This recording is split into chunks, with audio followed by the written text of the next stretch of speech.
Hi everyone, I'm your Regional Bowls Manager for the North and Eastern clubs, of course, Clive Adams. And joining me today to catch up on a few things is Ken Pride, Bowls WA CEO. How are you, Ken? Well, thanks, Clive, and looking forward to providing an opportunity to the clubs to perhaps better understand, if they need to, some of the issues around COVID-19 and obviously around the President's Forum, which is more of an email exercise this time than a face-to-face meeting. Yeah, certainly a bit different. But look, let's talk COVID-19 to start with. So obviously being out there affecting the clubs and affecting Bowls WA. So what have you seen over the last few weeks and how things have changed? Yeah, well, obviously it's been a bit of a challenge for everyone, of course. Just very quickly on the association. So we're at the moment working 3 days a week as such, and having the other 2 days as annual leave. That said, I know the staff are more than happy to obviously field responses and questions and queries from clubs on any day of the week. So it's been a challenge in that sense. I think it's been a challenge nationally because each of the states and territories, of course, have different rules and regulations at the moment. And so Bowls Australia have had to wrestle with that as to putting out information that is coherent to every state and territory. And I think we saw that on Monday on the Anzac Day holiday where WA's ability to come back onto the greens is a little quicker than some of the other states. So in terms of the clubs, obviously it's been a tough couple of months, there's no question of that. Some a little bit more resilient than others, and we'll talk about some of the stimulus packages perhaps in a moment. But certainly from yourself and Steve Unsworth, the RBMs, and obviously information directly back to us, they seem to be coping very well and certainly utilise the information we've actually sent out. Yeah, I've had some great conversations with clubs. My phone's actually never been so busy than it has been over the last few weeks. So it's been great catching up with people and helping them through the various stimulus packages as you refer to. And we've seen some clubs greatly affected and other clubs that where perhaps it's a little bit quieter this time of the year anyway, so they haven't been so badly affected. Let's talk about the main stimulus packages. I guess there's the 2 stimulus packages plus the latest grants that have come out. So just give us the rundown on those. Yeah, there's been obviously sort of 3 or 4 that clubs have been able to at least consider. Obviously don't all will qualify, but there's certainly the government has made every attempt to assist community clubs, and at the end of the day most of our clubs are just that, sort of small and medium community clubs. So the first one of course was the cash flow support, which was utilised through those clubs that had PAYG being withheld from last financial year. And also, it was payable basically through their BAS statements. Yep. So those funds begin to flow already. Certainly had reports from clubs that they've seen some money coming through, so that's great. It is, and certainly Bowls WA itself has received a healthy sum in the late last month. So that's great, and that will continue to flow, of course, in generally 4 tranches between now and October. So we look forward to receiving that. And of course, then after that, it's been the JobKeeper program. Which most will be aware of who have had staff involved in terms of the $1,500 per fortnight, where clubs have been able to apply to get onto JobKeeper. Although, of course, that's been a relatively somewhat difficult process. And of course the key to that one is making sure you get onto that ATO business portal and make sure that you've registered if you do have employees that qualify, and of course if your club revenue, which for a lot of clubs will be the case, has gone down by 30%. So just make sure you're across that, and if you've got any concerns you can talk to either myself or Steve. We've had lots of involvement with clubs with the JobKeeper program, so we can definitely help. Yeah, and there's been some gaps there. Obviously the month that you had to actually meet the payments yourself before they started to flow, but it looks like that will be very shortly starting to flow, and if clubs are able to get through that short period of time, and the government was certainly encouraging clubs to speak with their banks for some bridging loans if that was required, but we think that'll be a great bonus for those clubs again with greenkeepers and bar staff and club managers and the like. And of course after that, and more recently, is the Lottery West opportunities. Both through event cancellation for events, and the second part of that was more of a resilience amount, if you like, for funding. I'm not sure either of those are terribly beneficial for Bowls, unfortunately. Obviously for significant single events, we don't have very many this time of the year, and an example would be if Bowls WA hosted a national side series, for example, that had to be cancelled. So I'm not sure that will actually benefit many of our clubs.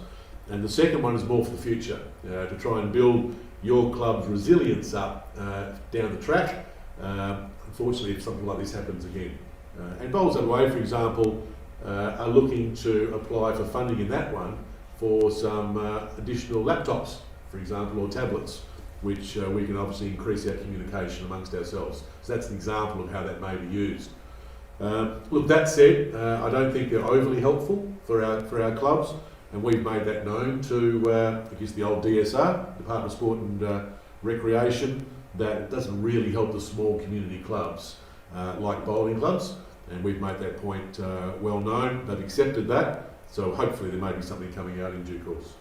Certainly still encourage clubs to have a look, and if they can find something that might suit those grants, then go for it. But that's the advice there. So certainly, I guess to wrap this up, we are getting back out in the greens now. There is the opportunity to get out there, albeit in some limited ways, and being very careful to follow the strict guidelines. Absolutely. That information is very clear.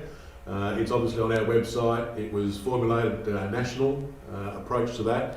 And as you can see, there'll be some WA only in there, where the Victorians and New South Wales aren't quite as open as we are, if I can say that. But please, we must follow that, the health advice and the guidelines. The last thing we want to do is start to contract some of these, the virus back out of our clubs, and then we're all back to square one again and shutting down. So really critical that clubs put in place, once they receive their approvals, if need be, from their local councils, and some have had to do that, but really critical they stick to those guidelines so that we can move on as quickly as possible back to normal. All right, thanks for that, Ken. Let's move on to the President's Forum, and of course this one's going to look a bit different. So the President's Forum is normally a good opportunity to get all the clubs together and share ideas and have a great discussion. It's going to look a little bit different this year.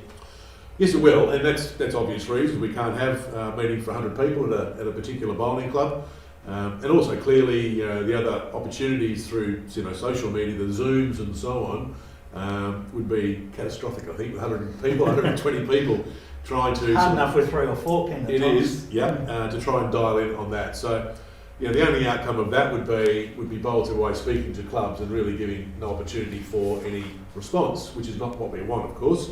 We want clubs to respond on all of the areas and the agenda items that have been brought forward. So the only real way to do that is through email, and to give plenty of time for clubs to respond. So that information is now, of course, out there. We've had a number of responses already from clubs stating their position on the various agenda items, which is fantastic. And certainly we would like a lot more of those to make their positions known once they've spoken to their club executive, if they have the opportunity, with their members as well, and then forward that information back to us by the 15th of May. Of course, these forums are primarily a metro exercise, but there are a couple of things on the agenda that will affect country clubs as well. So let's cover those things off first. And the first one being the affiliation fee. So we've seen different models used over recent years. We've seen the fixed fee model, we've seen the pennant style judged model that came in last year. Now the proposal is to go back towards a capitation type model. So what's changed and what's worked and what hasn't worked? Well, I suppose we go right back to the original capitation model. There are issues there in terms of budgetary areas and so on for Bowls Australia and Bowls WA. I'll push those aside for the moment. But of course it became very confusing when the original rule was if you use the green more than 4 times a year, then you're supposedly to be capitated. Now, as we know, did Bill or Clive or Ken, did he actually use that 4 times or 5 or 6? He's only a social member, is he allowed to use the green more than that? It became very messy. And clubs didn't have a clear definition, if you like, of what was allowed and what wasn't allowed. And I've got to be honest, clubs, sort of fudged the numbers a little bit, and so it hurt everybody. And we went into a couple of other models since then, and I'll leave the fixed fee model aside for a moment. Clearly that didn't work. We locked that into a particular number, increased percentages over 2, 3, 4 years, but it didn't take into account those people that left the club or had passed away, or just simply stopped playing the sport, because those clubs were still being charged for those people from that original base year. Yeah. We moved last year into with the assistance of an affiliation fee committee of both large and small country clubs, and each of those people had experience either as an accountant, a club treasurer in particular, or other experience with bowls in general. So we had all bases covered: country, metro, small and large clubs. We thought a user system practice would work in terms of how often a person would use the pennants, pennant green, and therefore we would charge them accordingly. And clubs that had a big proportion of non-pennant players who probably don't get a lot of assistance from Bowls WA specifically, we wouldn't charge for them. Look, history shows that that got skewed. It certainly benefited a number of clubs. It didn't benefit some other clubs. And in the country in particular, some clubs within their own league, sometimes only 50 k's down the road, were being charged twice the amount of their brother club, and they're often quite small. So the committee and the board, once the committee come up with an option for this year, discuss that with the board, and we believe again that this is an appropriate way of returning almost to the old capitation model, just not quite. Okay. So how are we going to define those playing rights? How do we define who has to pay? I think all clubs would be aware themselves about, within their own membership, who pays their full fees. Generally speaking, I certainly haven't heard of a club, and Clive, you may have, but generally speaking, I haven't heard of a club that allows their members to play in the club championships, for example, that aren't full members, and therefore paying the full fee to their club. And after that, it becomes, pennants and state events and so on and so forth. So really, if the club member is paying full fees to their home club, then they will also be required to have playing rights linked onto the Bowls Link system, denoted by the green dot, for those who are aware of the Bowls Link system, and we'll charge those individuals and clubs accordingly. And I guess that's the change that's come here, that the Bowls Link system's better equipped these days to handle that process than any of the systems we've had in the past.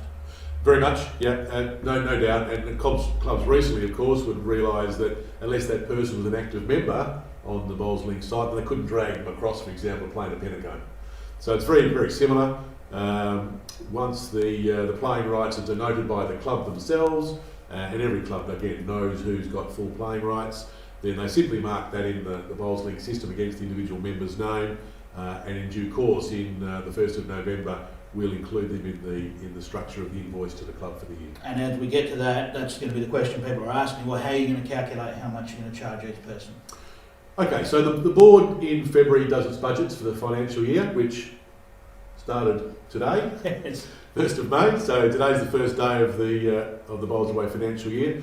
Back in February it does the budgets for this coming financial year, and on the 1st of March we inform clubs what the increase is going to be for the total within their area. So the total country increase and the total metropolitan increase. This year the total country increase is 0, so there is no increase in the total country fee that are paid by the country clubs. There is a 1% increase in the metropolitan fee that is paid, again, as a total for the country clubs. So just to explain that, last year the country collectively paid $348,420 to Bowls WA across the board.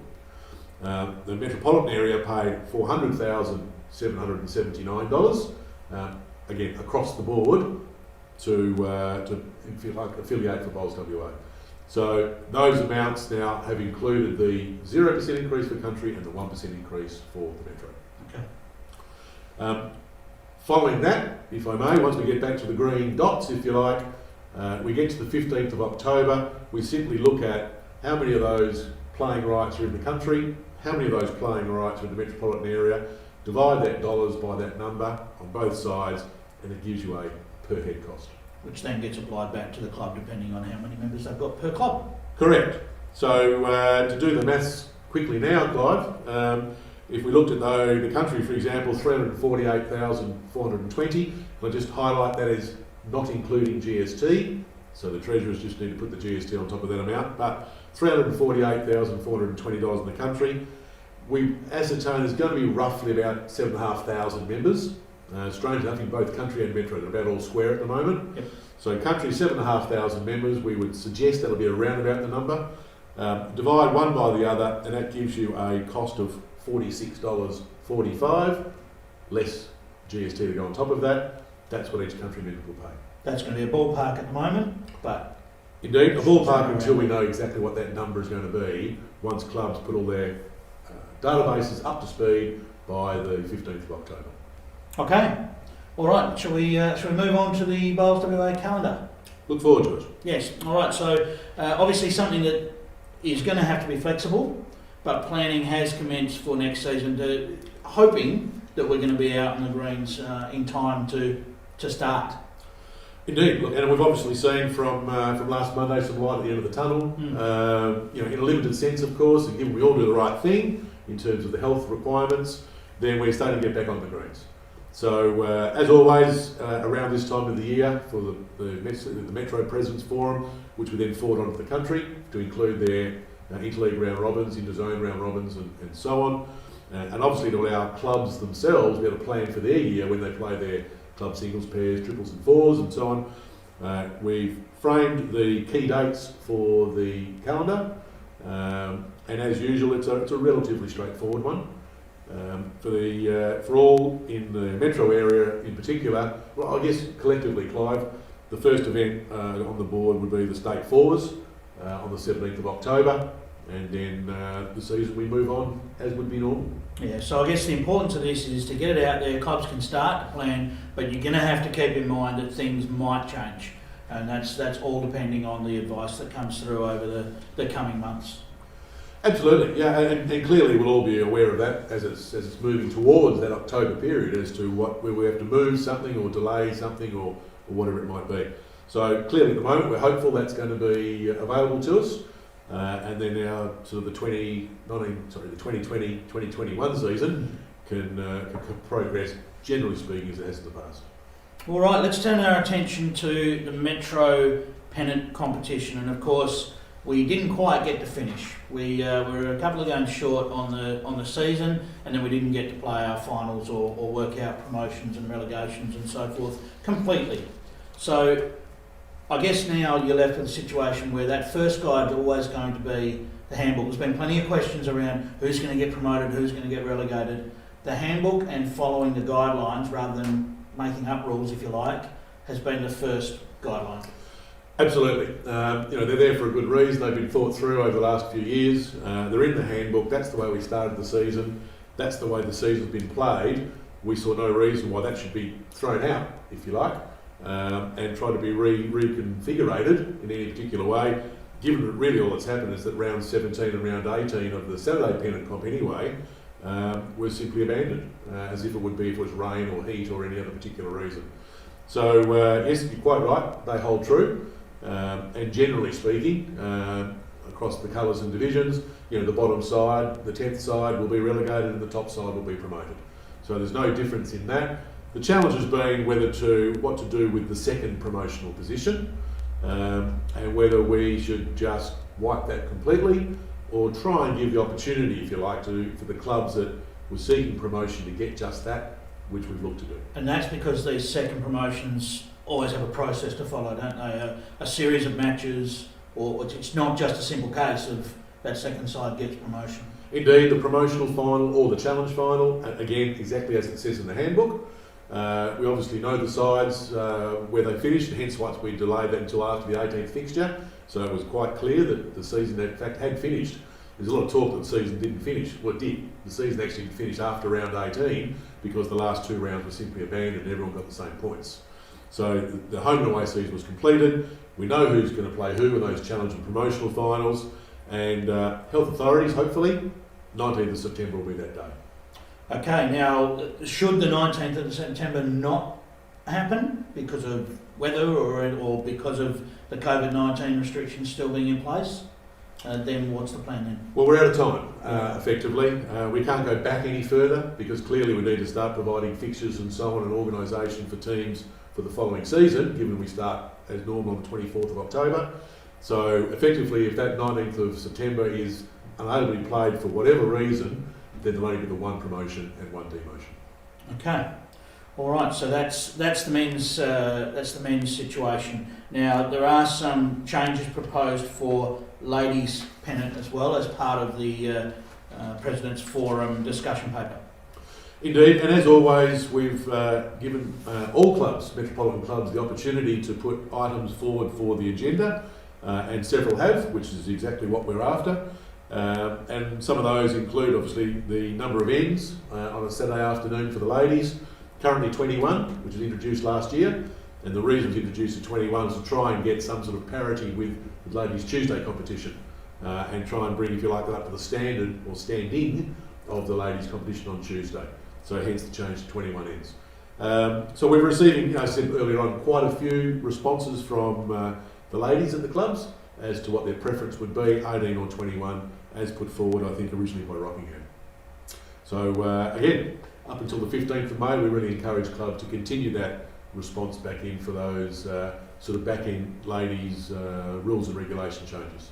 All right, we won't go through all of those now, but they have been sent to all the clubs, so clubs can have a look at those and canvass their players accordingly. Men's midweek competition, Ken.